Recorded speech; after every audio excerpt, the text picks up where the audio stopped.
Good evening, everybody. The manifestations of spirit in 3D, the topic title that you see here, is it's actually based on the 262 readings of God the Father and His manifestations out of the Search for God books. And what our Edgar Cayce Arizona YouTube channel initially did and finally completed was to be able to do a presentation of every single chapter within the Search for God. Books 1 and 2. Actually, we even did book 3, if you're aware that there were 4 other chapters in a book 3 that's no longer in print.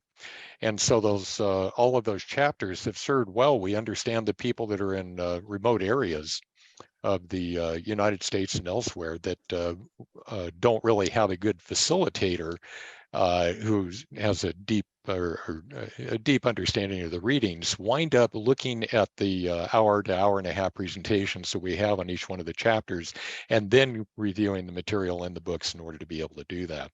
So this is just one of the chapters out of there. It is, I had told John Schroeder earlier that this is the second most popular video as far as this topic. I put this one together special for you folks, but the topic is the second most popular. The only one exceeding that is the one that that I did on pets. Apparently people do love their pets, so that one it took over first place and almost immediately after it was aired. Anyway, let's get started with what I always throw in the beginning of these things as a disclaimer to let you know that there is no official basis or definition of anything in the Edgar Cayce readings. It's simply a source of information coming through Edgar Cayce. And if you were to go to ARE headquarters and say, you know, what's the official position on this or that, they would just say there isn't one. We just provide the information to all of you. The best thing that could happen out of this talk that I'm going to give today is that it would pique your interest enough to go ahead and do additional research on your own in order to be able to start to understand and get used to looking at the readings yourself. I do understand the one thing, if you've ever tried to read the Cayce readings verbatim, they're a little difficult to go through, and so it's kind of a learned skill in order to do that. And we will probably have 4 or 5 direct quotes of the readings tonight that I'll be happy to interject into the talk. Anyway, without further ado, I always like to start with a little bit of humor. And the one thing about the Cayce material is it pretty much has something to upset everybody out there. If you are a, you know, a person who believes in evolution and that there is no God, you know, and that the Earth is not 8,000 years old, you have all of these things sitting there in the archaeologists being able to uncover that, and they're going, okay, now we've got the atheists and the theists not very happy with us over what you can see there with the UFO and the dinosaur taking it down. And I'd say that the Cayce readings are pretty good at being able to find something to upset everybody if they're kind of dogmatic about their beliefs. There's one thing that I do want to share through this, and that is that if there is one thing that I have found, that the Cayce readings are very unique in so many other ways of being able to study and love God, has to do with the outcome. In other words, if you go to a different religion or philosophy, they will always talk about, if you hold to these tenets, you will have great spiritual growth. And then you get to go somewhere else to be able to be happy. And the Cayce readings are just adamant about the fact of, if you go ahead and study this material and figure out how to use it in order to find heaven here on earth, then you are free to go wherever you want in time, space, and consciousness. And that's a real big difference, thinking that we can't be happy here, that we can only be happy someplace else, compared to you can find happiness wherever you are. So that's one thing that attracts me to the Cayce readings more than anything else I've studied. Okay, I actually have and still do on a very part-time basis taught college level courses. And interestingly enough, I found out one of the things the students liked the most was when I put an agenda for the presentation up on the whiteboard ahead of time, so that they knew, I guess they wanted bullet points to check off, and they knew I'd quit talking to them. But maybe you can get an idea of what's coming out, and I'll just go over briefly. Oneness, the importance of this concept of oneness is really going to come down to explaining everything in terms of the bullet points afterward. I'll specifically get into, does everything with a beginning have an end? The Cayce readings say that's very true. If something has a beginning, it has an end. And the readings say that we souls were created by God. does that mean these souls will have an end, even though we're described as eternal beings? So I'll go into that. This is chronological as well, so it's the order I'll cover it in the presentation. How inevitable was life after the Big Bang? Kind of looking at it from the idea of here's what a scientist sees, and then when you take a Cayce perspective or worldview of a God of unconditional love, how inevitable was it that life would occur in the manifest universe? Then I'll start describing what life is like if you live in the first, the second, the third, and even the fourth dimensions. It's an interesting way to go through it.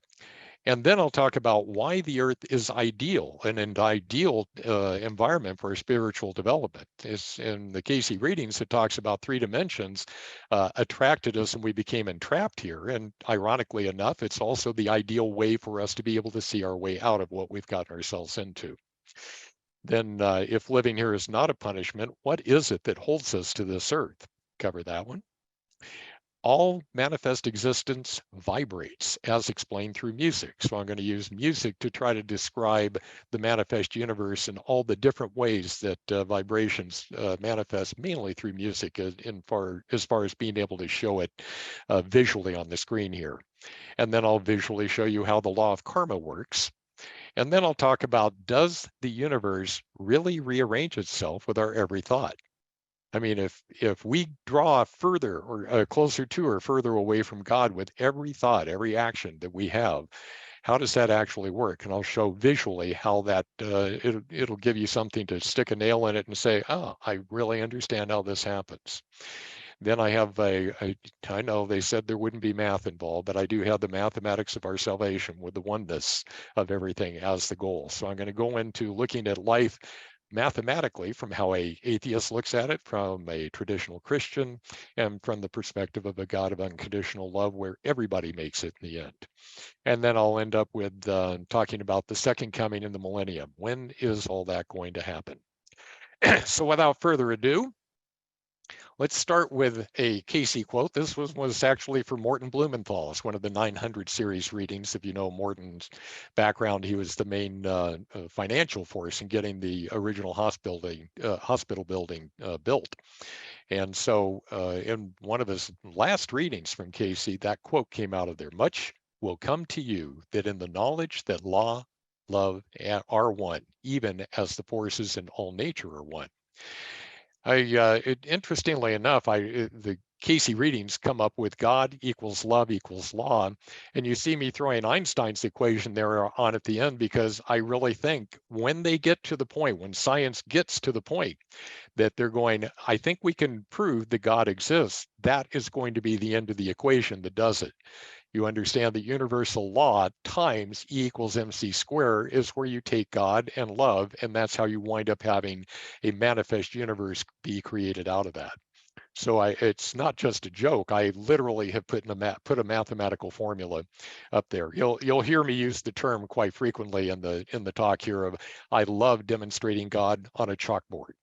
Most of us are old enough to know what a chalkboard was instead of a whiteboard or a digital tablet or something. But putting God on a whiteboard and being able to have a visual understanding of it makes a lot of sense.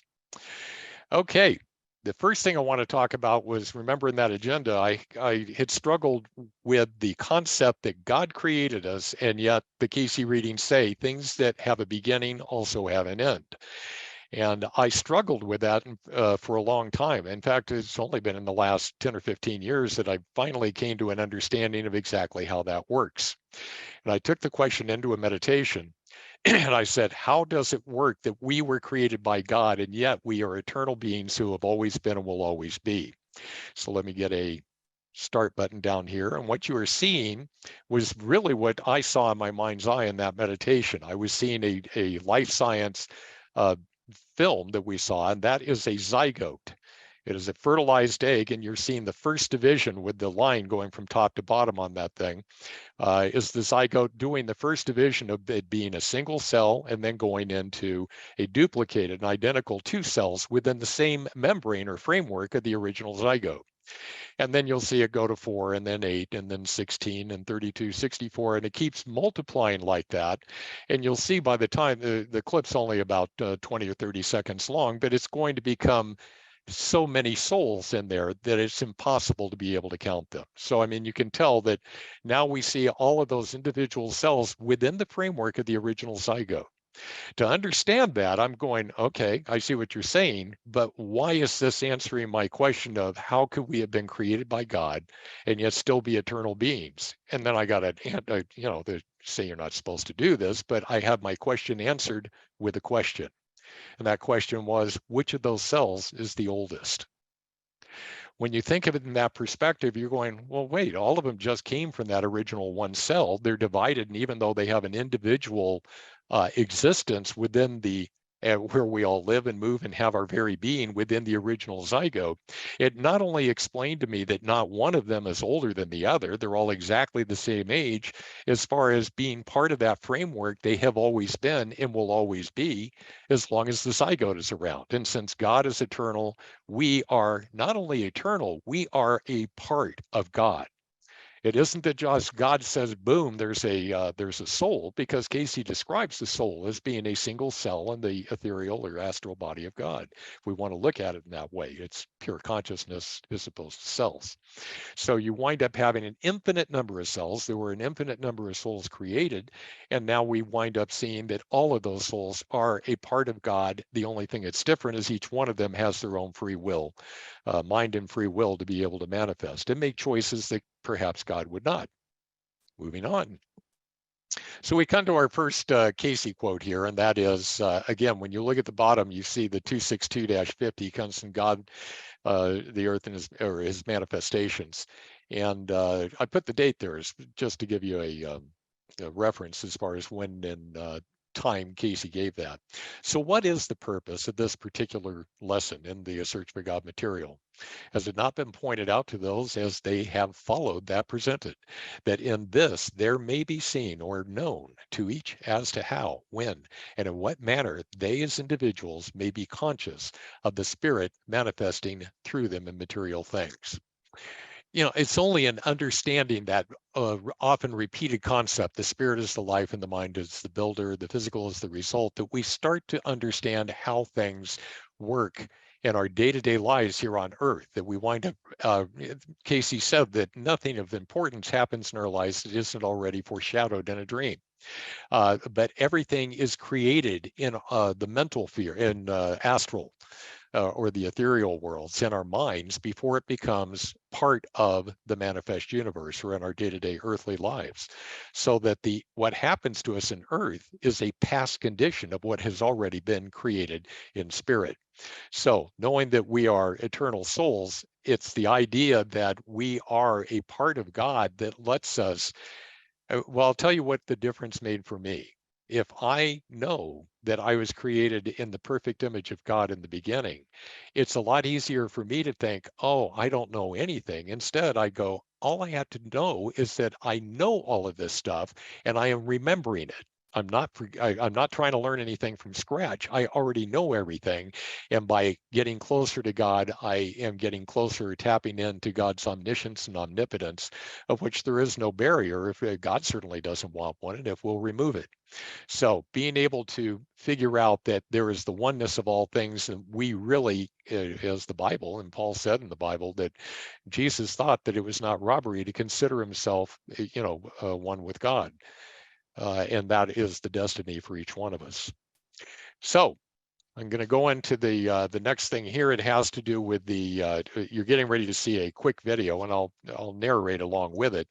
That it's talking about how inevitable life was. What you're seeing are some light bulbs that at the end of wires right here, and you can see that the guy is holding a 2x4, and he's just going to let it go here. So let me go ahead and hit the play. And as he lets it go, imagine that this is the Big Bang that's occurring. And all of the quarks and atoms of the world go out and they start doing their own thing. They were in sync at first, then they start to do their own thing. And you start to see patterns developing outside of this. And at first, it kind of seems like it's random. Then there starts to seem something. And then all of a sudden, you start to see something fascinating here. Tell me if you don't see a DNA helix just getting ready to appear in this video. to me, if you just go ahead and take a manifest universe and you do this Big Bang where all of the particles, if you will, of that singularity go out into the universe and they are just going around at random, that DNA helix is inevitable as far as how those atoms start to interact with each other. There it goes again. So I think that the idea of just the physics of motion winds up being able to demonstrate that there are certain patterns that are just inevitably built in or encoded into life in the way that it was going to happen. So whether you are somebody that believes that God is the first cause and the creator of all and the source of all, or whether you're a scientist that says there is no God, there is an inevitability into the way things that move. Next reading, again, still around the same time, still in the same chapter. For unless we use that we know, we may not comprehend or use that which may lead for the next step. So the idea is that use what's been given to you so that the next steps can follow from there. Because until we do, we won't get it. In fact, John Schroeder told me that Herb and Ann Purrier have been part of the international conference presentation not so long ago. And I know Herb and Ann quite well. In fact, oh gosh, until they retired and moved not too many years ago, I lived across the street from them for like 20 years. So I was lucky enough to be able to study, particularly with Herb. But Anne was and is a gifted psychic, and she was actually training another individual to do altered state readings. And I was one of the test subjects and had gone in there, and I was asking about past lives. And Bill was the name of the guy that was doing the going through the initiator testing. And Anne was sitting in the room with me as the questions were being asked and answered. And so I said, "What about past lives?" And I asked about a particular one, and Anne just went, "Huh." When it went after the question had been asked, and I had to wait until afterward, but she said, when the question was asked, this beam of light from the top of his head going up out through the ceiling of the room had all of these little icons coming down through it. And they were icons that would, like, you'd have a toy soldier and you'd have, somebody from the Roman times and somebody that was, in the 1890s, and all these little iconic characters were coming down, and they literally floated off to the sides of his head, except for the one that he began to talk about. Saw that head, that little iconic character actually sunk into his head, and that is when he started speaking and talking about the lifetime that I was asking about in particular. And it was really pretty good reading for that. It explained a lot of things. And the fascinating thing about that is it was a visual demonstration for Anne, as she described it for me too, that we get all information available to us, like the Akashic records, but she had a visual presentation of all of this information coming, but he was asking this one question, and that's the one that went into his consciousness or subconscious to be able to answer the question of the reading. So I think that we wind up being so clear about how does it work when we're trying to get the answers to the question of our heart. All of the answers are constantly being given to us, and we are open to whatever the specific one that we're asking at that time. So that was a fascinating demonstration of when you use what you have and ask the right questions, you get the correct answer. A little more humor here as far as the truth of how we feel about life after death. Of course, in my background, it started, my mother was reading There Is a River when she was born with me, pregnant with me, and I was born and went to ARE headquarters for the first time in 1959. Don't worry, I was 4. So I go way back with this organization, and there's all kinds of stories and experiences of people, being in contact with folks on the other side. But I think it's always funny how do we really feel about life after death? You probably read it there already, that people always want you to go, and so they're gone, please come back. But when you do, there's all that running and screaming when you finally appear after you've died. So be careful what you ask for. You may just get it. I want to go on to speaking about the various dimensions. You can see on the graphic there on the left side of your screen. that we have the 0 dimension, first dimension, 2 dimensions, 3 dimensions, and then I show 4 dimensions over there to the right.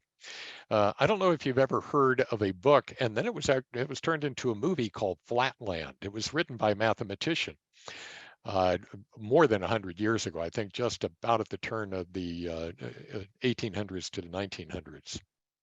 And it was a fascinating book. In fact, if you were to Google it online, I think you can get a PDF copy of the book for free. I did when I checked it out, I don't know, maybe 15 years ago. So I doubt they've changed that. The book goes into a fictionalized version of which they take a two-dimensional being, and I think you can see my mouse here, two-dimensional being right here being a square, and he gets a three-dimensional being, which is a sphere, to literally push him out of the plane that he is in. So imagine that you have a plane of paper, this paper is the plane that he lives in, and then I wind up having like this bottle of water, and it passes through the plane. And what you're going to wind up seeing is just a line of this bottle as it passes through the plane, and it'll be thinner here, getting thicker, down into thinner, up into being thicker again, and so on.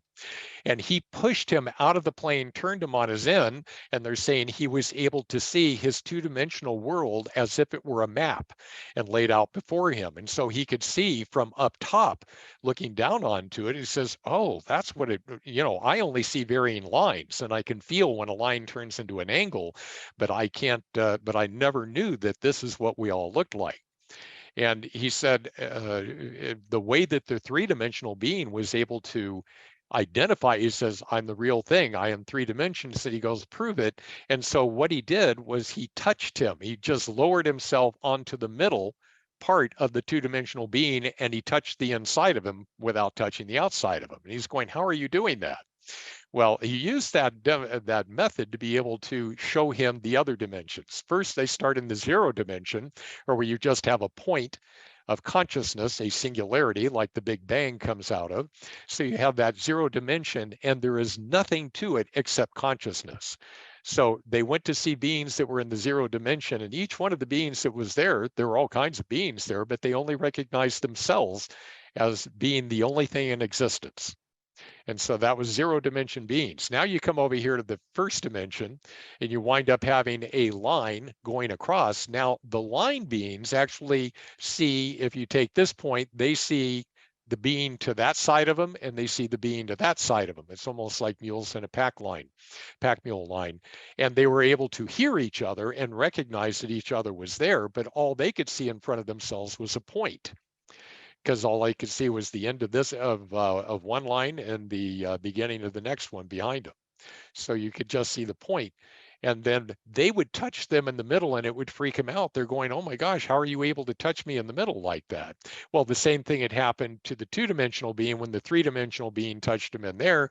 But when the two-dimensional being goes to the three-dimensional being and says, what is there a fourth dimensional being? The fourth dimension, the three-dimensional one says, absolutely not. We are the highest, species that exists. There's no such thing, even though there are rumors that such a thing as a fourth dimensional being exists. And what does that look like visually? You can see what it looks like, and you have the cube of 3 dimensions here, and a hypercube winds up having an internal cube within that cube. And so you're going, oh, wow. So there's like a box within a box, or a sphere within a sphere. And you start to understand that there are an infinite number of dimensions that are out there. And it keeps freaking everybody out to think that there's a dimension that is beyond the one that we're in. We always want to feel like we're in the highest one. And that's kind of an atheistic or scientific perspective of going, this is the dimension, that we completely understand here. And for there to think that there are other ones is just theory, not reality. So let's go on from there and see if we can get more visual context as far as what it's like to have infinite time and space. I'm going to do that first with a two-dimensional thing here, and it's going to do some motions for you. You see that flat piece of paper curve around into a tube, and then the tube will curve into a donut, which is also called a torus in scientific language, and then it'll repeat the process. So let me describe what we're looking at here. If you think of that two-dimensional world the hero of that flatland thing that I was just talking about in the previous slide, was given the idea of saying 3 dimensions, if let it go flat again, and say the left side to the right side of that is infinite time.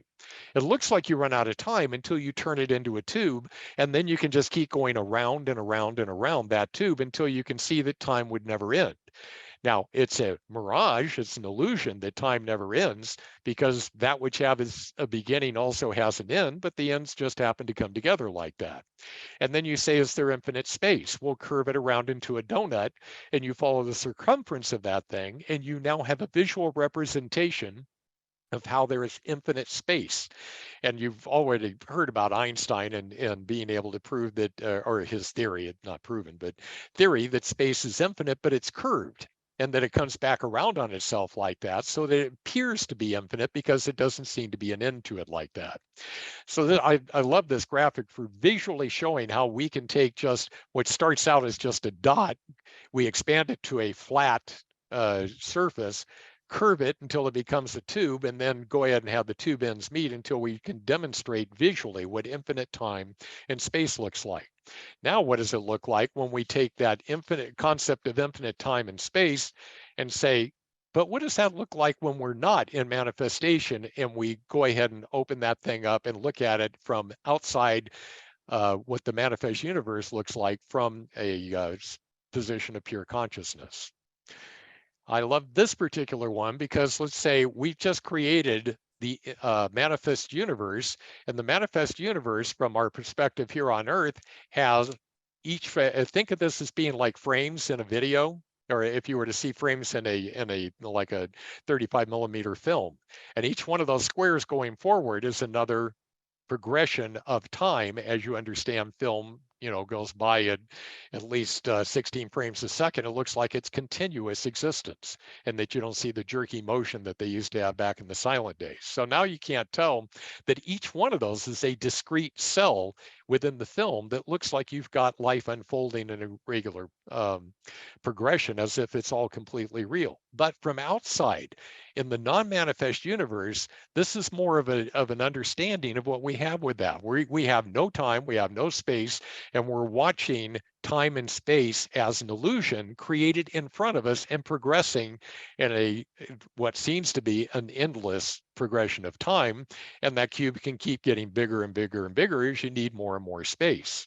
So that's what it looks like when you're outside of 3 dimensions or the manifest universe and being able to look into it. Now let's go ahead and immerse ourselves within it.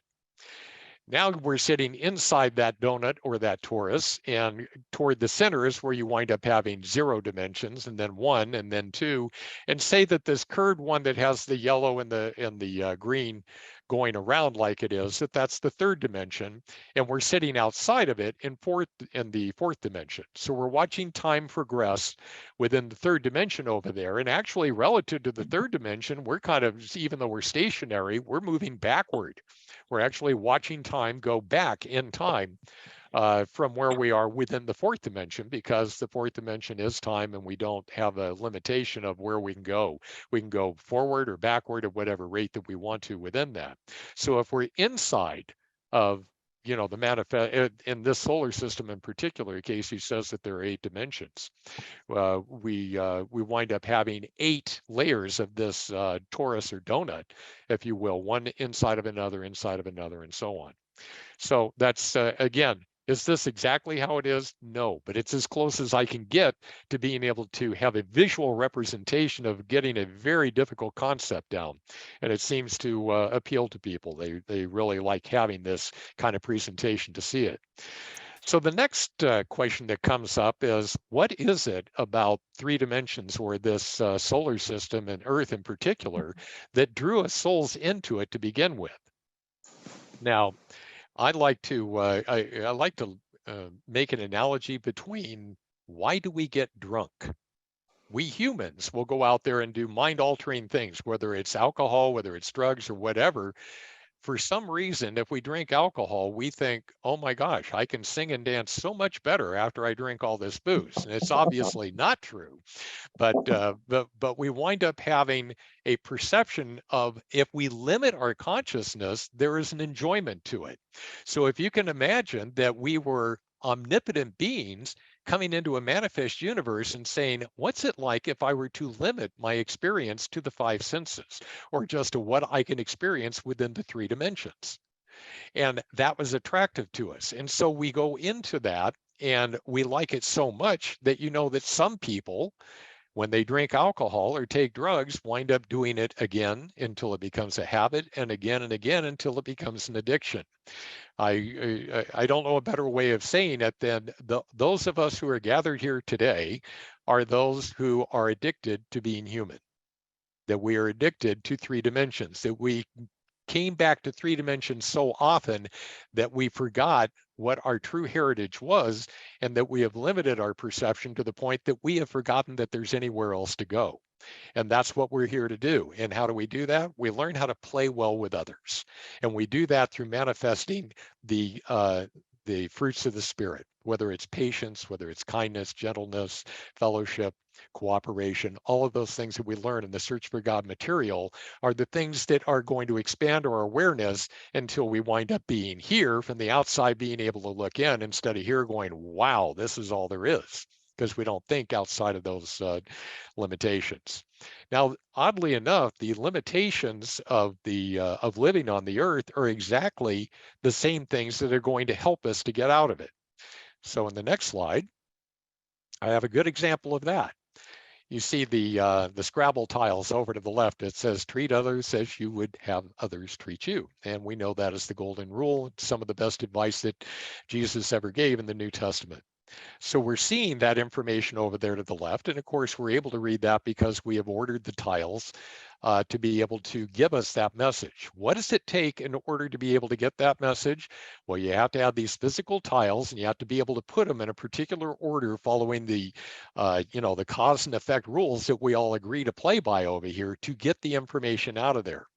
Guess what the stuff over to the right is? It's exactly the same message as you have, and all the other messages that we could ever receive are over there to the right that can be spelled out if you have a higher level of consciousness, omniscience, that we would be able to order those tiles in whatever order it takes to be able to get the works of Shakespeare, the Bible, Old Testament, New Testament, I don't care what it is, those letters will be able to spell it out for you if you have the consciousness to be able to discern it from that pile of Scrabble tiles.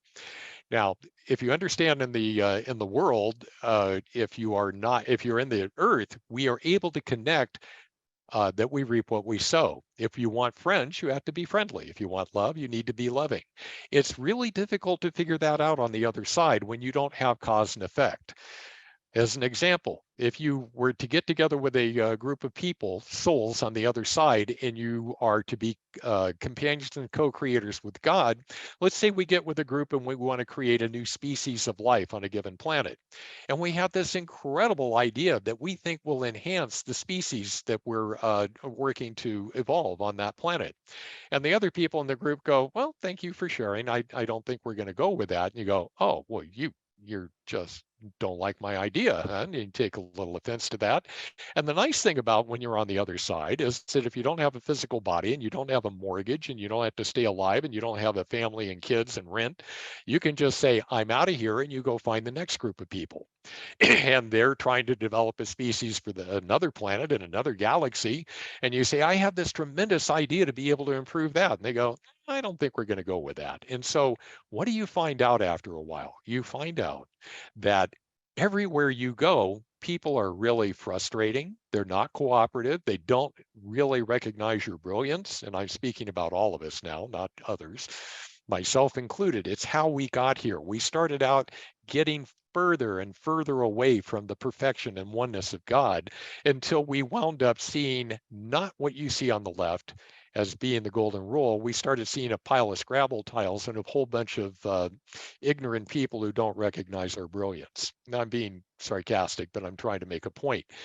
On the earth, when we don't know how to take care of those tiles to the left, on the right, we have the universal laws. We have karma. We have the law of attraction, and we have sequential time and space that helps us to understand the effect of our cause. That as the bad things happen to us, those are not punishment. Those are opportunities to be able to become better people as we measure up to the best within us, the way that we were created.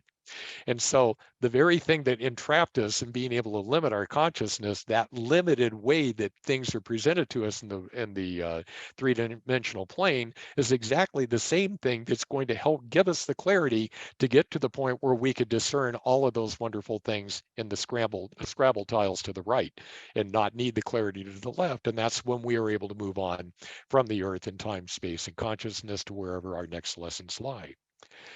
The next thing is this is, in a way, if you're an animal lover as I am, this is kind of a disturbing video, but it's going to make a real case for how we ended up here on the earth.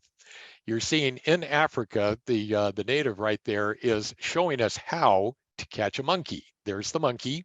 And what he just did is he's taking a whole bunch of nuts that the monkey loves to have. He's putting them in that little cave, man-made cave in there. And the monkey, seeing the guy leave, goes, I want those. What does the monkey do? He puts his hand in to grab them. He grabs the nuts, and guess what? With all the nuts in his hand, he can't pull his hand out of the hole. He sees the guy coming for him, and he's not letting go of the nuts because that's why he's there. That's what he's focused on, to the point where the guy can walk right up and capture him just like that. And now the monkey has become entrapped, and he's going, oh, I've got bigger problems than the nuts that I initially went to grab here. Guess who we are? We're the monkey that came down here, grabbed onto the nuts, and weren't going to let go of them. And the next thing we know, we're entrapped, and we don't have any idea how we got here. And we've got this hood over us that says, I don't even know where I am anymore. I'm just entrapped here. As I said, I kind of look at this as being a disturbing thing of taking a wildlife out of the wild, but at the same time, I couldn't find a better example of how we wound up being entrapped in human bodies on the earth than what was just demonstrated right there. So moving on from that concept to the whole idea of a manifest universe is we vibrate. Everything has a vibration. And if we have a vibratory pattern behind everything, even in the ethereal world, if it's in the manifest universe, it is vibrating, maybe at a level that we don't even understand in 3 dimensions. But I'm going to try to talk about vibrations in something that we can understand. And that's what, this is an actual quote from Cayce. If you learn music, you'll learn history. If you learn music, you'll learn mathematics. If you learn music, you'll learn most all there is to learn. Now, I'm really fascinated by this because I really like playing sports now. I was talking to some folks earlier about my favorite game, pickleball, if you've ever heard of that. I understand it's spread to Canada, so you guys have been affected just like me. And I'd love to be able to play that game. And it winds up showing me not only does this work in music, it works in team sports, in which I was a band geek in school instead of a sports guy. But in band, I figured out there is a conductor. And there's a conductor in the front who is analogous to being God. And he's out there and he's leading the whole group. Now, not everybody is doing the same thing. As a matter of fact, there are different parts, like I played the trumpet. And there's a third part, a second part, and a first part. And the third part is actually the easiest to play. And that works out well because you take the less talented musicians and you put them on the third part. But it is not unimportant. That adds to the depth and breadth and the beauty of the music that's being performed. And the second part gets a little more intricate, more difficult to play, and the higher level musicians are the ones that are assigned to the second part. And then your best musicians get the first part or even the solo performances. And that's in each one, whether it's a woodwind, you know, like a saxophone, a clarinet, a flute, a trombone in the brass, trombone, or sousaphones, or trumpets, French horns, all of that, and even the percussion section. All of them have their different parts to play, and all of them are adding to the orchestra that is not only bringing upliftment to all of the members within the band, but to all the people that observe it out there as well. I don't think there's a better analogy for what all of manifest life is about than all of us working together as a team to be able to create beauty, not only that we enjoy, but everybody who observes it and is entertained by it is able to bring joy to their own life as well out of that. Now, remember, if everything starts in a singularity and a point, I'm going to show you how this visually works once again. if you imagine that we have this point over there, and right now that point is manifesting in 3 different ways. Imagine that the green inside is the spirit, the red in the middle is the mind, and the blue on the outside is the physical. And you're seeing that it's just one dot right there in the center. But if you start, and as a matter of fact, Cayce actually says, how did the manifest universe come to be? He said, God moved. And you think of it that way, God is this dot there in the center, and all of a sudden God moved, and it's still within the dot. We live and move and have our very being within the dot, within the singularity or the consciousness of God. But if we have this exponential manifestation of it, you watch it go off to the right in a manifest universe, and that manifest universe is still showing the colors of the spirit, the mental, and the physical, all now acting as sine waves. You're now getting to see how vibration, and the vibration that everything has in the manifest universe, it's coming from the idea of that singularity, of the various companions and co-creators within the singularity or soul of consciousness of God, manifesting as sine waves in the manifest universe over there to the right. So I love that that video or graphic for being able to demonstrate that. So how is it that thoughts become things? It's kind of a cute graphic for the next one, but remember, I'm going to use music a lot for this. And we're seeing a piano over here to the right that keys would be striking and making notes, but you're seeing the sheet music come out of it. So I like this thoughts becoming things. The thoughts are when the, like Mozart is able to write down music on a sheet of paper, and then out of the creativity of the soul and being able to create that in the mind, they put it down on the paper. And then how do those thoughts become things? Now you're going to get, for a moment, audio that is not coming from me. On the next video over here, I kind of like this one as well, for the idea that you're seeing a live keyboard. When I start the video, you're going to see the live keyboard down below being played, and what you're seeing up above it in the green is a player piano representation. If you're familiar with the player piano back in the late 1800s, early 1900s, they had a piano that was able to work off of air pressure, and it had a piece of paper that went up over the thing that was sucking in air from it, and where you see those green holes is where the air was able to come in, and that caused a key to depress when it did it. As the air drew in, it drew the key down. So what you're seeing here is, you're going to recognize the song in a minute. Most everybody's heard it, but you're seeing the left hand with these right here. So I can say it's going da da da da. Like, it's not da da da da, but it's kind of like that. That would look the same way. And this goes da da da da dum. Now you're going to hear the song, and you'll see a physical representation that would happen on paper that happens this way on a keyboard, and it's going to come out as sound.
Rondo alla Turca, Mozart, kind of a favorite piece of mine.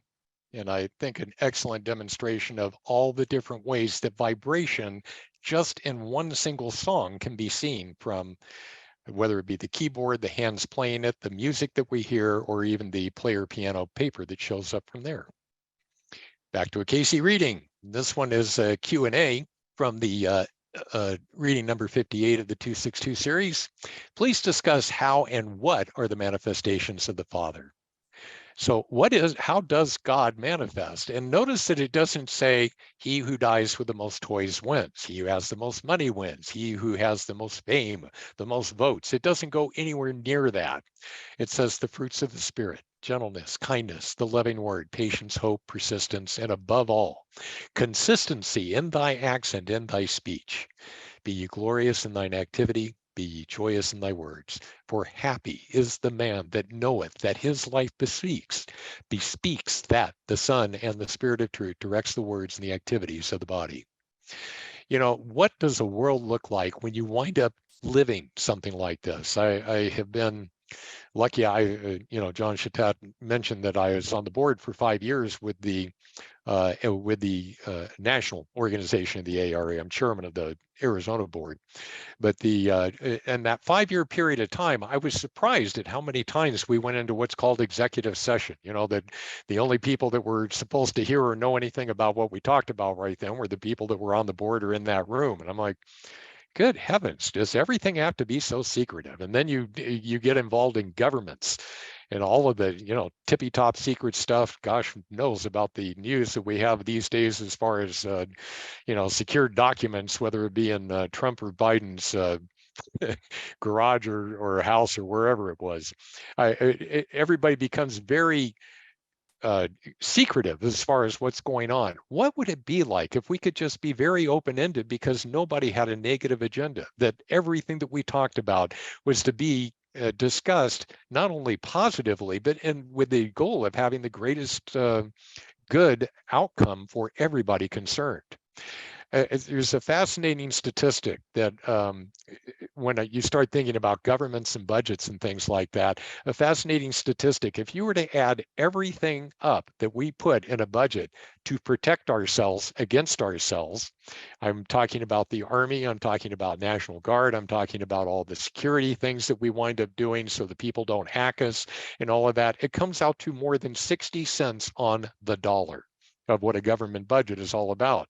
Could you imagine if we more than doubled our budget right now to be able to take care of all of the cares and concerns we have in the world because we didn't have to worry about somebody trying to beat us up? Of course, if we did that, we wouldn't be entrapped here on the earth. But it's something to think about and something to shoot for. This is a graphic that I think is a great representation of how karma works in our life. Watch the purple thing ball come up, and it comes out of, well, wait till it comes through again. But we're going to watch the first ball that comes up over here. See this purple ball that comes up, and it's in that hole right there. Watch where the first ball goes down, right through there. And then you're going to come back over here and see that first ball, boom, there it goes right up again. Now, it's just kind of an interesting way that this works, and it's working so that everything is moving at the same rate. Once again, vibration, it's vibrating at the same pattern, rotating at the same rate. Let's go ahead and talk about the purple or kind of lavender balls that are moving right there up and down across the earth plane. Let's talk about that dark circle being the earth plane, and the blue circles as being the various lifetimes that we have on the earth.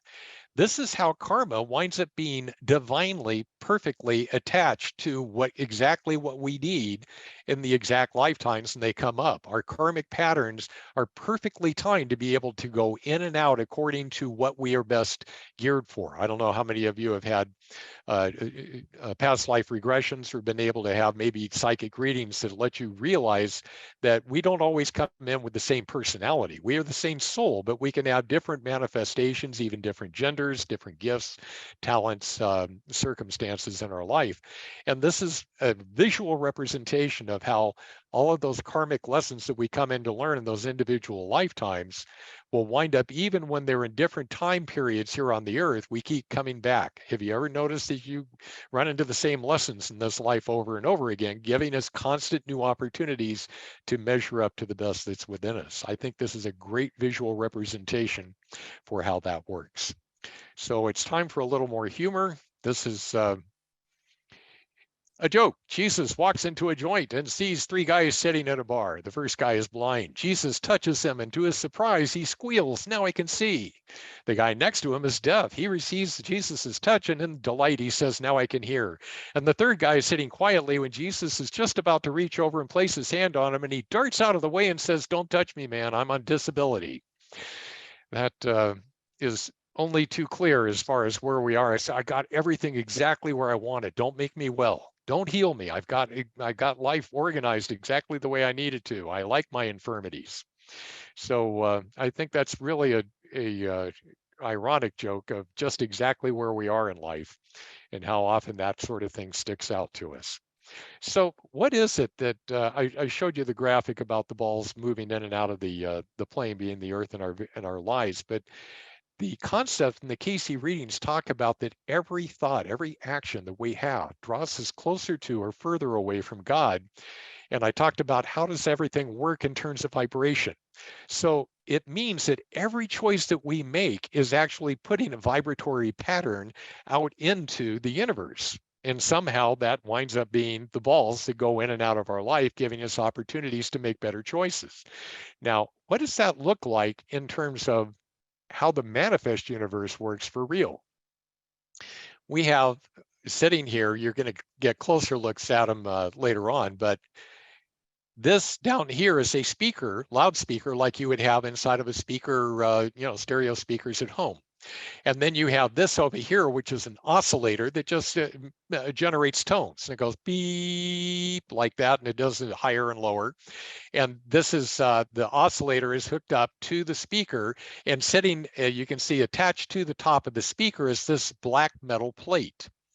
Now, when I start the video, what you're going to see is salt crystals coming out of a salt shaker to cover the top of this metal covering that's on top of the speaker, and then it's going to go ahead and put a tone so that that plate vibrates accordingly. So it says, all right, here's our oscillator, and we're showing we've got 100 hertz that's going to send it to the speaker. Now we're putting the salt on top of the plate, and they're going to turn that onto, and it shows you exactly what it's going to do, 345 hertz.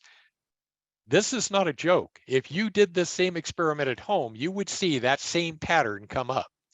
And now they're going to change the frequency, and when they turn it up to 1033 hertz, notice an entirely different pattern shows up on here. If you can imagine that the salt crystals are like the molecules or the atoms of the universe that are rearranging themselves according to the vibration that we are putting out, and it creates an entirely different pattern every time we do that. It gives you an idea that with every thought that we have, with every vibration change that comes out of us, the universe reorders itself in order to do that.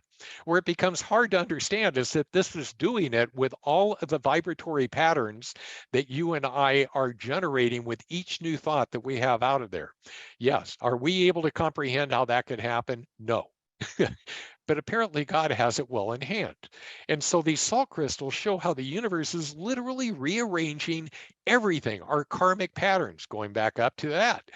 That's a visual representation of how those purple balls wind up being an exact pattern that we wind up meeting in the lifetimes that have to do with, let's say, relationships, or lifetimes where we're challenged with health or health relationship, not just health, but prosperity.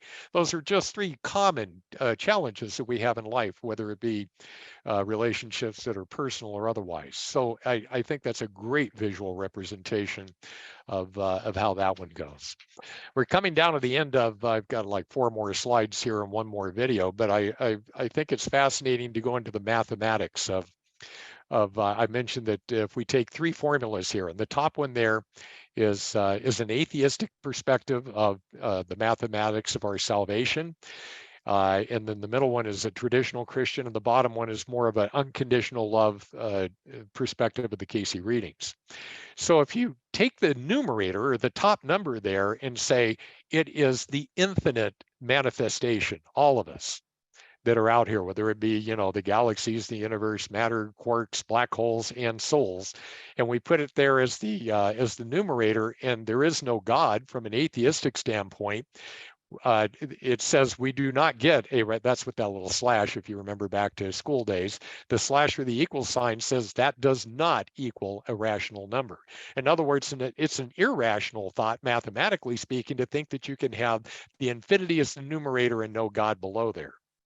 Now, let's take the traditional Christian perspective of it, and you say you have God as the denominator, and you have the infinity of all of souls and all manifestation as the numerator, but it's just a little bit less than that, because not all of us make it. Some of us wind up going to hell, or as I guess the Pope said recently, that God doesn't punish you forever, that you wind up having at a certain point, God ends your suffering and just obliterates the soul so it doesn't exist. I certainly don't believe that, we being eternal beings, but that's kind of what a lot of people believe, not just what I've heard in the news. So you say, if you have that, it doesn't equal the number 1 over there to the right, because if you have anything less than infinity on the top and you have infinity in the bottom, you don't have the oneness of all things. How do you get that? Everybody makes it. Every soul makes it. All of the things that are ever created are all out there and in perfect harmony with God, and that's what we're eventually trying to do. Make sure that all of our free will choices are in accord with God's loving ways. And then you have infinity on the top, infinity on the bottom, and you have the oneness of all things, as I started this whole talk with there in the beginning. So, a lot of people go, that didn't prove anything. I'm going, I don't know. I think it's just interesting that you can wind up being able to visually or mathematically describe what those 3 theories are and how it doesn't necessarily make sense from the way that we're looking at it there. A little bit more humor and one more video. And though we'll never know just why Dave wanted to cross the road, we can rest assured that he is now, at last, on the other side. So, that age-old question of why did he cross the road? Another one that I always liked was the chicken and the egg, which came first? I ordered both from Amazon. I'll let you know. So I know it's dumb, but sometimes he gets a little heavy and you have to lighten the mood. The last, if you remember on the agenda points there, I mentioned, when will the second coming and the millennium begin? I have that question come up a lot in meetings. When did Cayce say the second coming and the millennium would begin? I'm going to give you my take on it. I think we have already started and that we are in the millennium at this point. And this video is going to give you a pretty good indication of why I think that can be true, despite all the unrest that we seem to have in the world right now. So let's go ahead and start this video. Let's see if I can get it going. You have water right here. So you just see 12 ounce, I don't know how many milliliters that is. Sorry, 12 ounces. You guys from Canada can do the math for me. I'm not very good with milliliters yet, but there you have all of the water bottles right there, and they are in liquid form. And you're going to see there's it. Now you can see the bottles clearly with the liquid form water, and you're going to see 2 hours and 45 minutes go by, and it's at negative 24 degrees Celsius in that freezer, and it is not ice. It's still water. Thump it, and it instantaneously turns into one giant ice cube. What you're seeing right there is that all the conditions are in effect for what I believe the millennium is all about, that we all are working together. And all you need is that catalyst, that thump on the side of the head.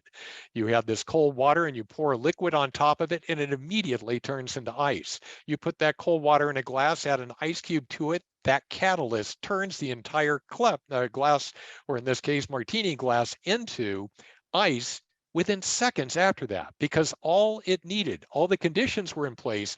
What it needed was a catalyst in order to be able to turn it from what we were seeing as, no, that's not an ice cube, to being an ice cube, not even a few seconds afterward, once you get that catalyst in the side. I'm just wondering what the catalyst will be. I mean, we can point to a lot of things. We can say, is it the Ukrainian war and the international tension that has? How about the pandemic with COVID?